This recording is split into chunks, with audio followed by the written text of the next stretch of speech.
Hai teman pemilih, apa kabar? Semoga selalu dalam keadaan sehat ya.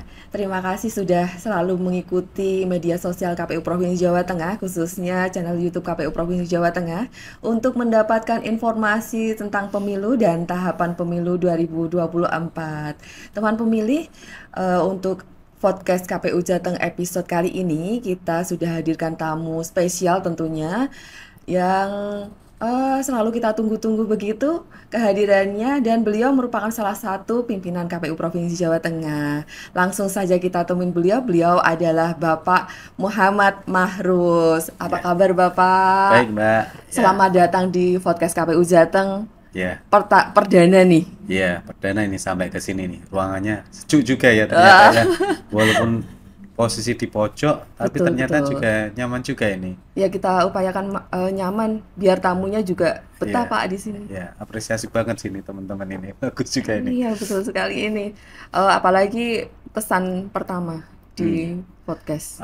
Ketika lihat sini, wah, ternyata nggak nyangka. Jadi kalau bicara di KPU tingkat Jawa Tengah ini punya suatu studio ya, studio Betul. podcast gini yang istimewa lah. Kelasnya udah kelas nasional nih, dilihat dari fasilitasnya, kemudian tadi cerita-cerita terkait siapa aja yang pernah datang ke sini, itu kan lumayan juga ini, bagus ini, dikembangkan terus ini bagus nih. Jadi untuk nanti kan eh, disampaikan ke masyarakat itu lebih mudah kan gitu sih. Betul, Semua, karena memang tujuan kita untuk menyampaikan informasi-informasi dan biar teman pemilih di rumah itu biar tertarik, Pak. Nggak hanya terkait dengan kontennya saja, isi informasinya saja, tapi visualnya harapannya juga bisa ya diterima dengan benar Mbak. baik. Itu kan nanti kalau nggak semua masyarakat itu kan secara pemahaman bisa sama ya. Jadi kalau ini kan podcast itu kan mungkin kesannya lebih santai sih ya, lebih santai, lebih Betul,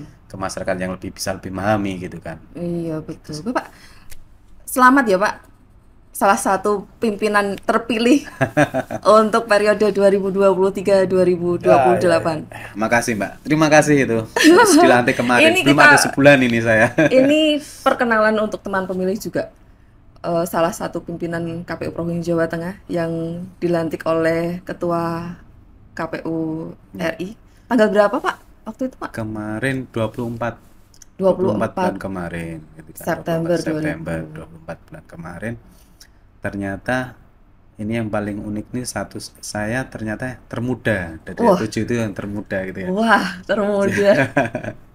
Apa Termu kesannya dengan termuda dan apa ya di antara rekan-rekan yang lebih senior begitu? Ya, saya sih coba memahami kerja bareng-bareng ya. Kalau ini merunutnya itu kayak, kalau kita tahu itu pemilih kita era sekarang itu, pemilih saat ini kan memang di era-era teman-teman milenial yang banyak kan Betul. pemilihnya. Sama, saya juga di generasi itu. Jadi harapannya kan untuk memahami teman-teman pemilih, sobat-sobat pemilih itu bisa lebih mengena gitu kan, pola pikirnya seperti apa, geraknya seperti apa. Kalau konteks dalam bekerja sih, saya coba enjoy aja sih sama mungkin yang lebih senior misalkan, sama yang ya karena lebih senior semua yang dari yang di bawah saya ya, mencoba menikmati bareng-bareng kan, polanya kita ngikutin aja selama itu bisa kerja bareng, bisa nyaman lah bicara gitu kan, tidak terlalu sungkan, yang penting kita bisa saling menghargai sih, takutnya itu komunikasi saling menghargai sama teman-teman yang lain, kemudian seperti apa ya kita coba jalan bareng-bareng sih, Nggak itu sih Mbak. selamanya yang muda itu harus kumpul sama yang muda ya Pak ya. Hmm. Tetap bisa menyesuaikan Ya, diri. tetap berjiwa muda juga gitu ya, semuanya kan gitu. Ya karena ketemunya sama teman pemilih yang muda-muda, Iya. makanya ya itu tadi yang disampaikan Bapak bisa lebih masuk gitu ya Pak Hmm, ke teman pemilih. ya. Dan saat ini Bapak mengampu di divisi Saya ini di divisi teknis divisi teknis penyelenggaraan. Jadi penyelenggaraan. ya terkait yang prosesnya penyelenggaraan ya, Mbak.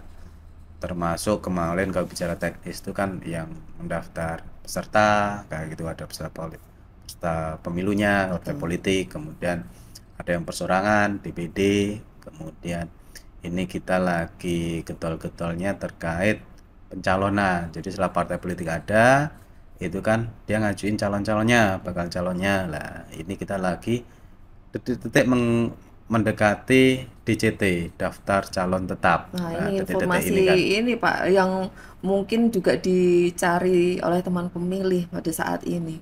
Banyak ya tentunya yang bertanya kapan nih DCT, apa yang banyak ditanyakan itu siapa aja nih calonnya Ya, gitu Pak. ya mungkin kalau teman-teman lihat itu kan sudah banyak ya kalau kita jalan dari jalan protokol atau jalan kampung-kampung udah Betul banyak yang betul. nempel-nempel itu kan banyak di kanan, di kiri itu ada yang gede, ada yang kecil. Nah, atas nama caleg-caleg nah gitu kan bakal calon gitu kan. Ya mereka kalau kita bicara secara regulatifnya mereka belum ditetapkan sebagai daftar calon tetap kan gitu kan. Tapi proses itu kan sudah berjalan dari kemarin sekitar bulan Aprilan kan gitu kan pencalonan itu. Nah, kemudian di bulan ini kan kita penetapan nanti di 3 November. 3 November lah.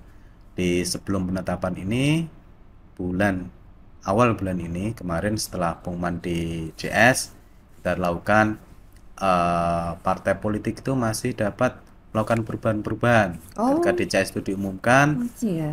masih bisa melakukan perubahan di rancangan DCT-nya. Nah, itu proses dari rancangan DCT detailnya seperti itu. Setelah muncul rancangan DCT perubahan nama itu kita juga tetap melakukan klarifikasi lagi kan gitu. Misal Oh. si A kemarin ada di pengumumannya di DCS, kemudian pada kemarin kita umumkan di DCS-nya ada masukan masyarakat kan kayak gitu. Ternyata si A itu ada ini A, B, C, ada ganda dengan yang lainnya atau masih ternyata ASN kayak Oh. gitu. Nah, ketika itu ada masukan kita sampaikan ke partai politik juga. Nah, di situ partai politik masih mungkin untuk dilakukan perubahan.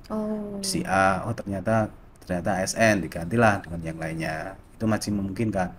Yang pasti KPU pun tetap melakukan klarifikasi terhadap kalau itu ada masukan dari masyarakat seperti Berarti itu. ini ya Pak, proses-proses terhadap syarat calon juga masih dilakukan verifikasi oleh Yeah, KPU meskipun DCS sudah ditetapkan. ya, karena yang kita lakukan adalah pada tadi calon-calon pengganti itu Mbak. Dari calon-calon pengganti ya kita cek.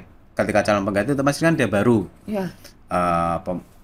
bakal calon baru kan. Dari bakal calon baru itu kan dia membutuhkan dokumen-dokumen yang dibutuhkan untuk pendaftaran. Mungkin diantaranya seperti surat kesehatan, kemudian keterangan dari pengadilan negeri, kemudian identitas kependudukannya, Betul. kemudian ijazah, nah, seperti itu sih. Hal yang baru dari pencalonan ini, Pak, dari pemilu-pemilu yang lalu, sepertinya banyak masyarakat yang masih mempertanyakan, dulu ketika sudah dicalonkan oleh partai politik itu kita sudah nggak ada pergeseran-pergeseran nih. Ini ternyata masih ini ya, masih dinamis juga apa urutan begitu oleh apa sampai dengan menjelang ditetapkannya DCT DCT. masih ada perubahan, masih bisa bergerak. Gimana nih, Pak? Ya, gini Mbak. Ini adalah bentuk bagaimana KPU itu benar-benar coba melayani semuanya ya, tidak hanya pemilih, tapi juga peserta kan gitu kan. Kebutuhan peserta pemilu itu kan memungkinkan itu terjadi perubahan kalau misalkan tadi ada masukan dari masyarakat. Kemudian terakhir kalau tiba-tiba kemarin waktu kita DCS umumkan ternyata ada yang meninggal misalkan seperti itu kan itu tidak bisa kita pungkiri, kita tidak Betul. bisa mengantisipasi hal-hal seperti itu kan, itu sudah di luar kewenangan kita itu kan. Iya, iya.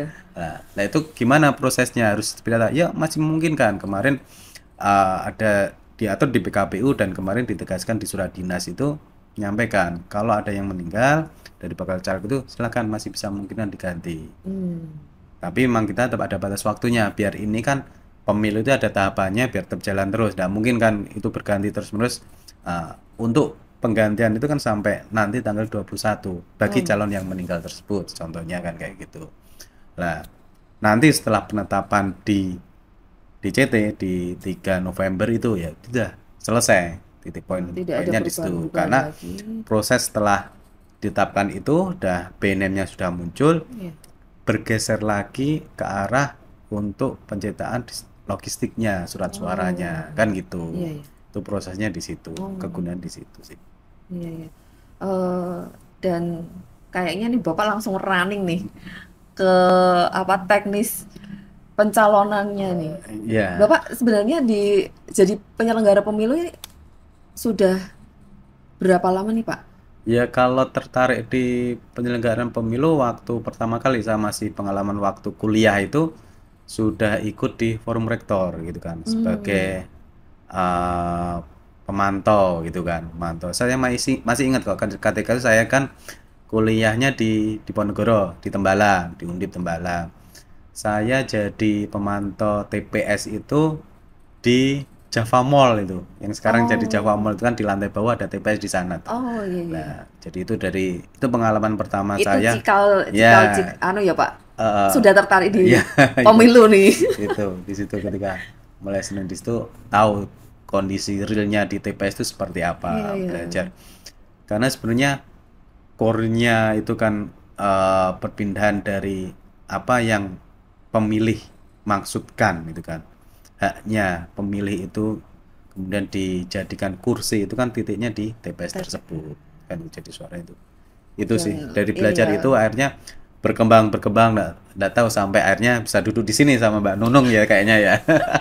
saya yang seneng apa ada pimpinan yang mulai dari bawah begini. Tapi sebelum di provinsi juga sudah dari KPU Kabupaten Kota. Ya, Betul, Pak.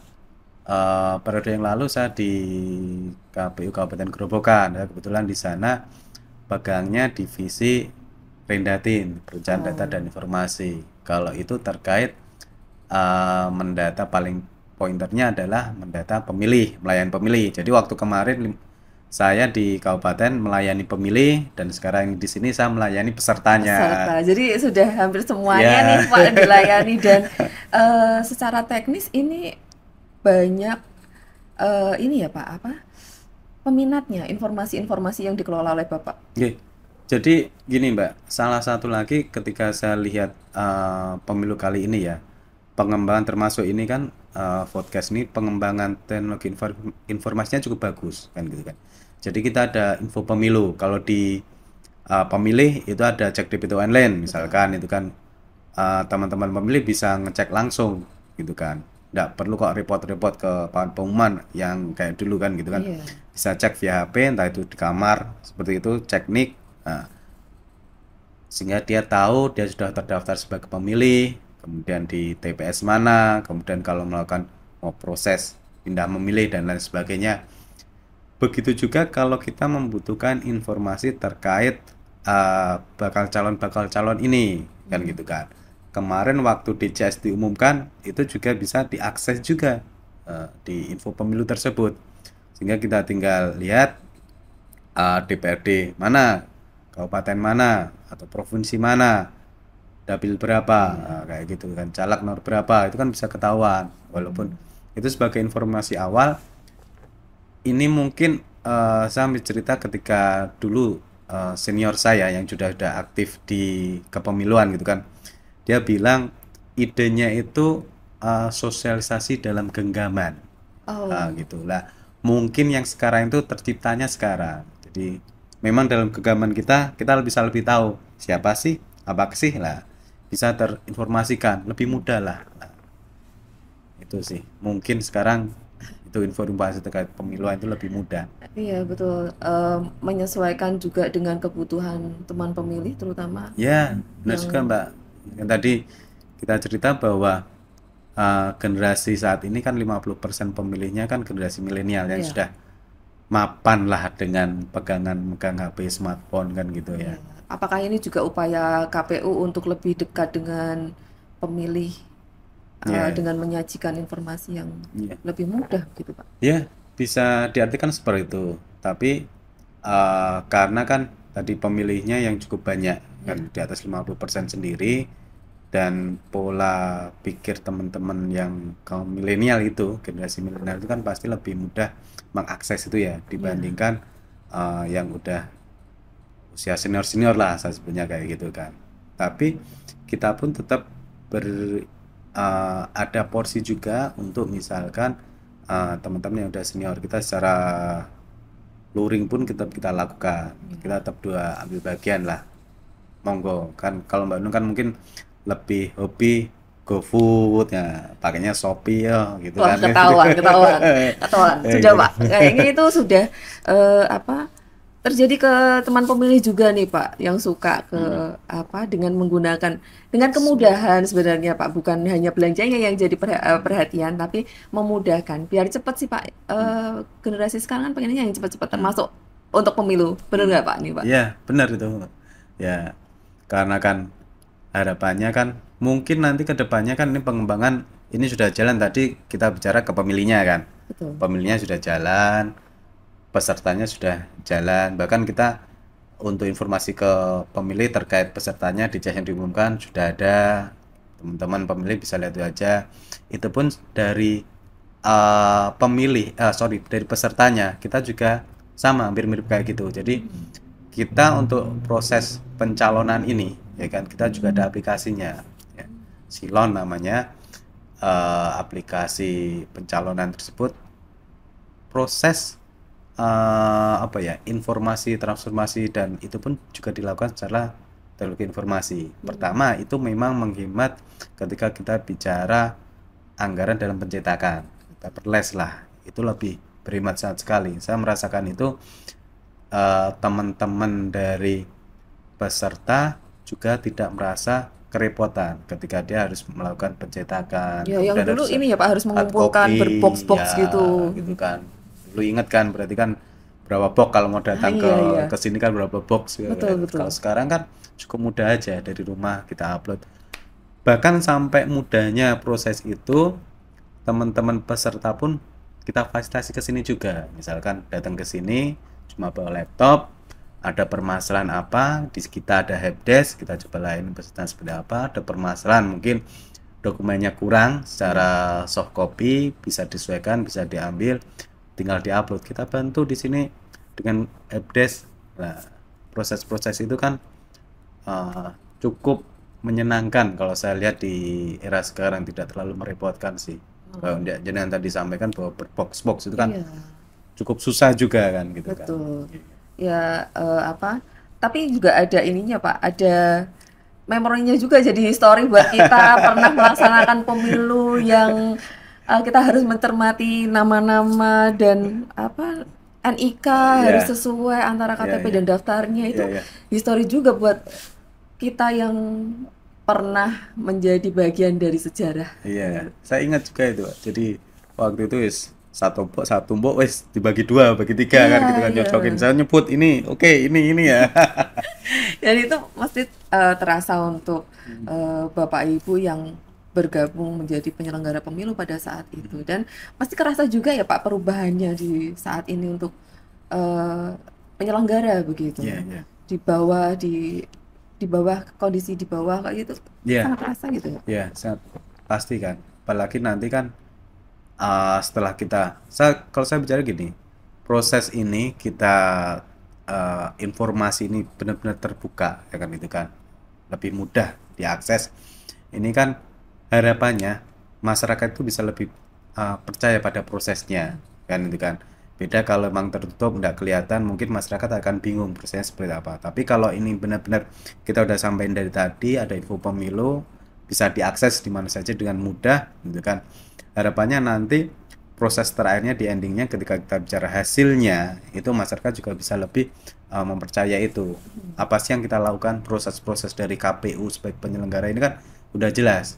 Masyarakat punya, dari awal bisa melakukan pengawasan dari awal kan gitu kan. Pengawasan dari awal dia bisa akses informasi, itu harapannya ke akhirnya di titik poinnya di endingnya masyarakat pun juga bisa memahami prosesnya sudah berjalan dengan lancar, dan nanti output dari pemilu ini benar-benar sesuai kan gitu kan, Nggak nggak ada. hanya menerima hasilnya saja, Hmm, tapi juga prosesnya bisa langsung dipantau oleh ya masyarakat. begitu sih, begitu Mbak, pada poinnya seperti itu sih.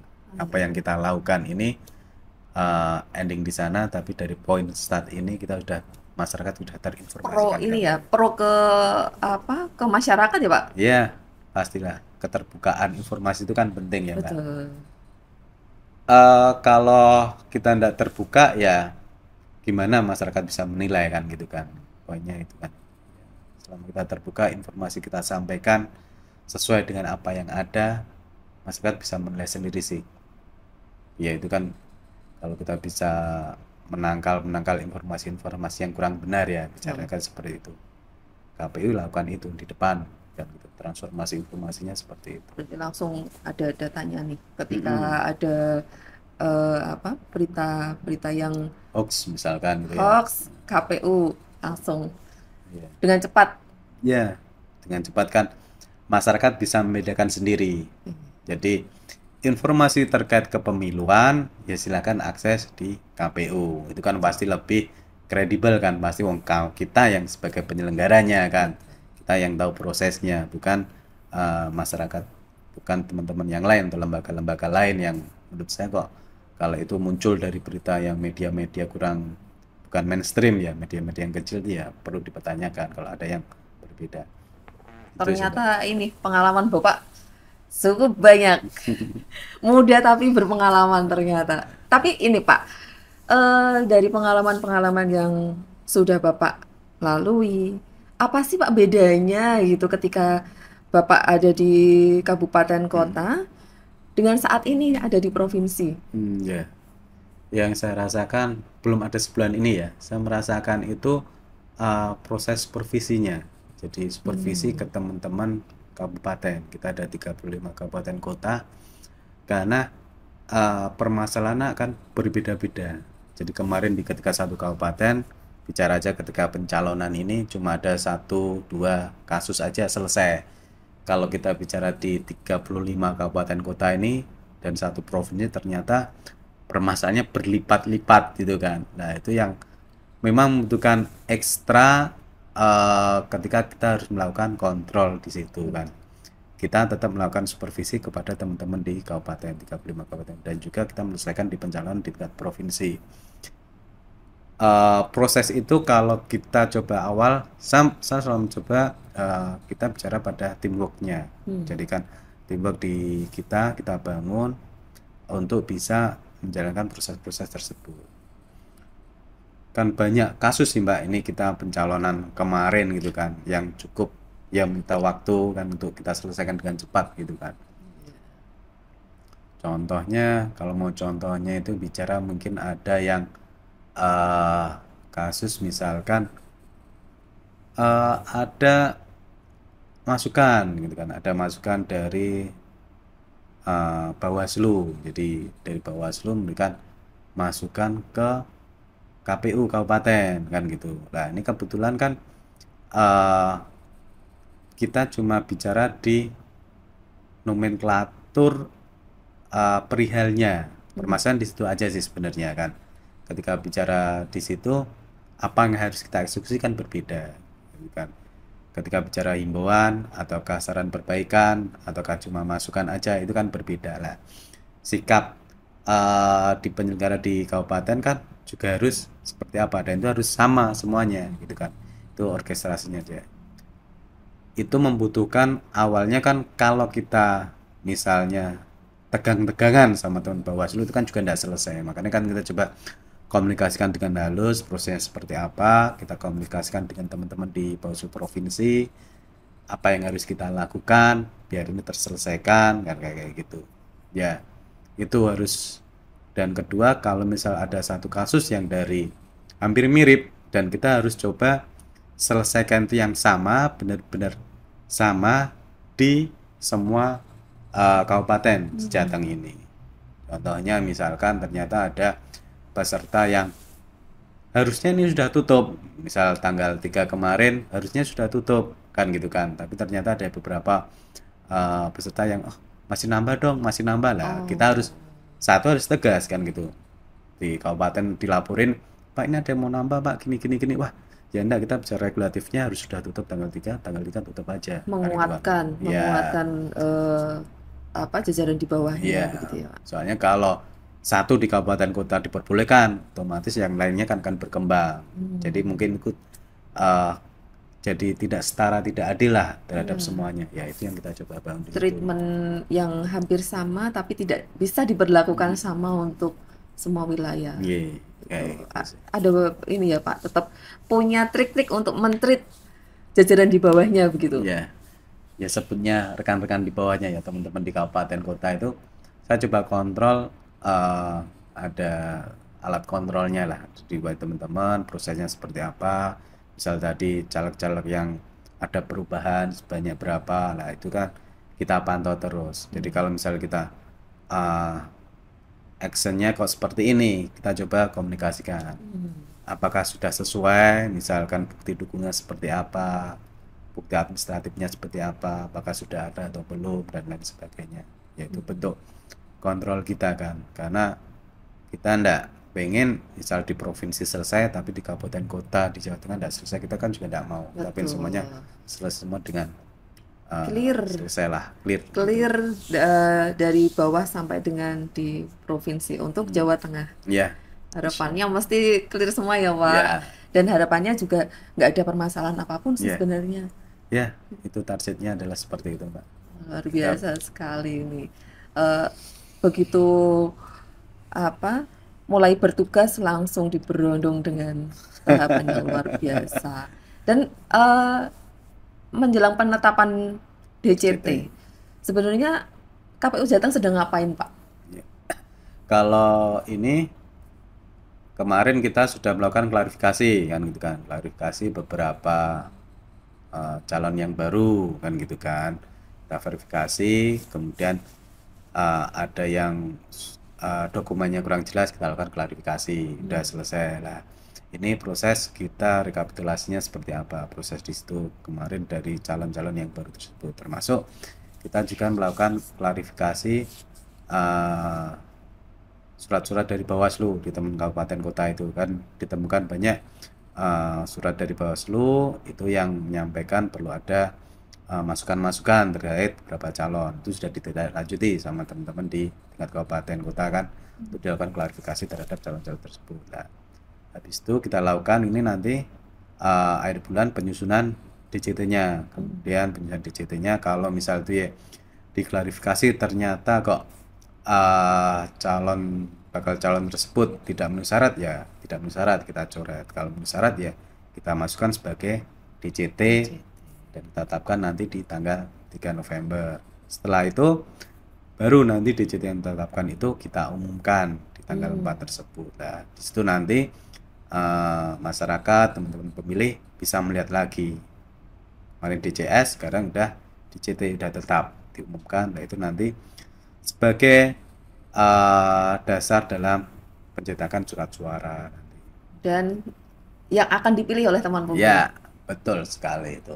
Monggo nanti harapannya ini lagi berkembang ya, bagaimana profiling gitu kan. Profiling caleg itu kan juga bisa ketahui sama masyarakat kan, teman-teman. Itu yang lagi jadi tidak cuma diakses nama, tapi kita bisa menampilkan lebih banyak profilingnya seperti apa. Itu termasuk kan informasi-informasi mungkin yang bisa dicari-cari sama teman-teman pemilih, tapi itu juga diperlukan ada komunikasi terhadap calonnya tersebut kan gitu kan, keterbukaannya seperti apa, visi misinya seperti apa.